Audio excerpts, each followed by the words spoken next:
John Brower Minnick, USA, lived between 1941 and 1983.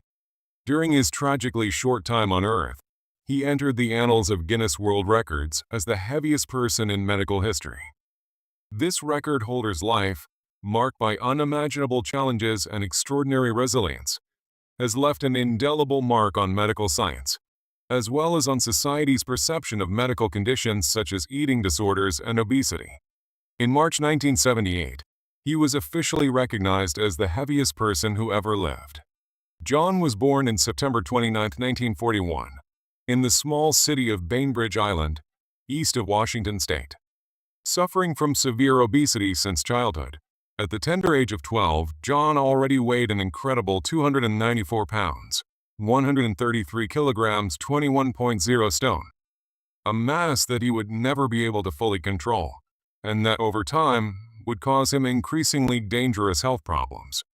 Once he was remeasured and visited by a doctor in 1963, John had now grown to be 185 centimeters, 6 feet 1 inch tall, and weighed 178 kilograms, 392 pounds or 28 st. During that same year, he also married his first wife, Jean McArdle. Referred to as Jeanette, she would stand by his side during his first hospitalizations and efforts to control his growing weight. Together, the couple worked for the taxi company Bainbridge Island Taxi Co.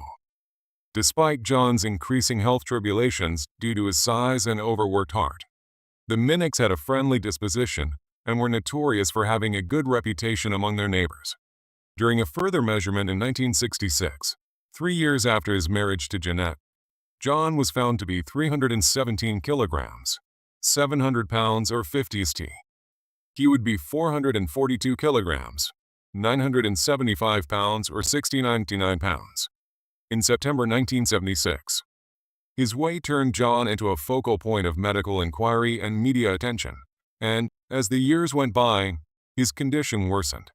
By 1978, his weight had furtherly skyrocketed, which would severely undermine his health and living conditions as his heart, respiratory, and circulation problems worsened to the point of being life-threatening. Tired of the continuous pain, and occasionally venturing into reckless diets, which often ended in critical relapses after reducing his food intake to almost nothing, John put desperate effort into improving his condition. All along, he tried his best to live a normal life. In March of that year, he was admitted to Seattle's University Hospital. After visiting him, consultant endocrinologist Dr. Robert Schwartz calculated that the record-breaking patient must have weighed more than 635 kilograms, 1,400 pounds or 100 st. An unprecedented result that was, however, severely threatening John's life. Incredibly, the sole process of getting him to the university hospital took a dozen firemen and an improvised stretcher, so that the patient could be moved from his home to a ferry boat without too much discomfort. Once he arrived at the hospital, saturated with fluid and suffering from heart and respiratory failure, John was put in 2 beds lashed together. It took 13 assistants to roll him over,